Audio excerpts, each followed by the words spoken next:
Alright, what is going on, guys? Welcome back to the channel, and in this video today we're going to talk about what could be done to save Halo Infinite and make sure that it has a very smooth launch and that the game throughout the 10-year life cycle that it's supposed to have runs smoothly. So this video is kind of a follow-up to the video I uploaded called The Hard Truth About Halo Infinite, and in that video I basically discussed why Halo Infinite could be the last Halo game. So if you haven't watched that video, you should go watch it because a lot of points from that video are going to be brought up in this video on how to fix the game, basically.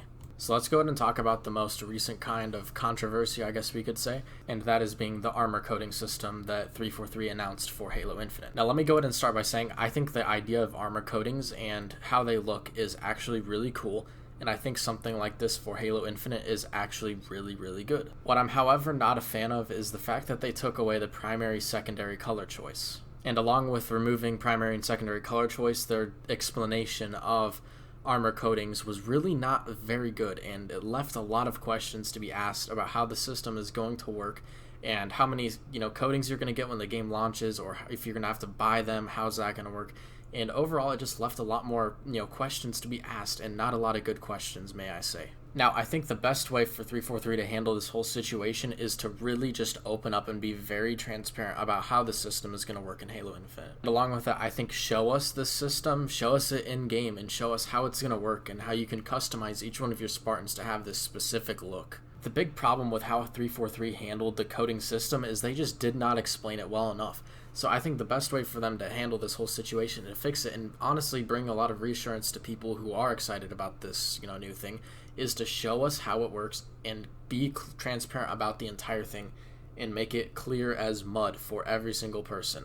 And then honestly, if they added primary and secondary colors back, combine that with the coatings, I think we have probably one of the greatest customization systems in any Halo game. We all know that 343 has to have coatings as a payable thing, for somehow at least, because the multiplayer is going to be free to play, and it only makes sense because you're not going to sell a free game and not have any sort of way to pay that back, basically.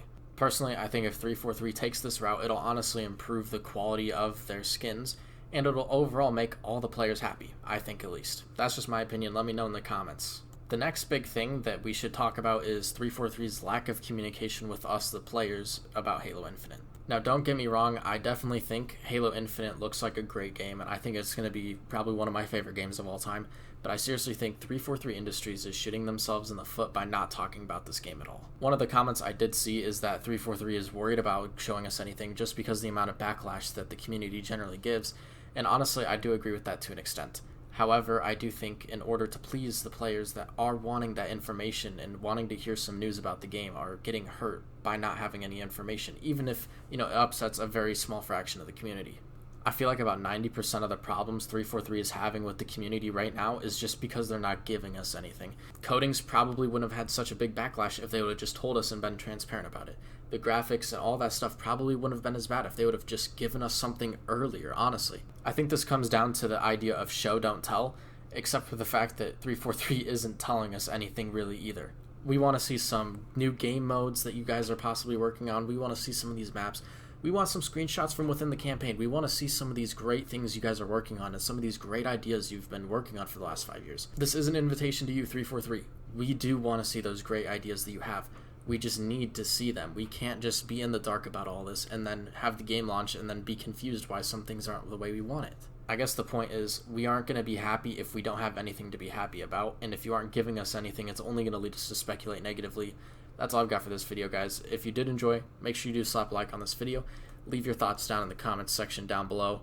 And yeah, that's all I've got for this video, guys. Stay hydrated, and I'll see you in the next video. Peace out, boys.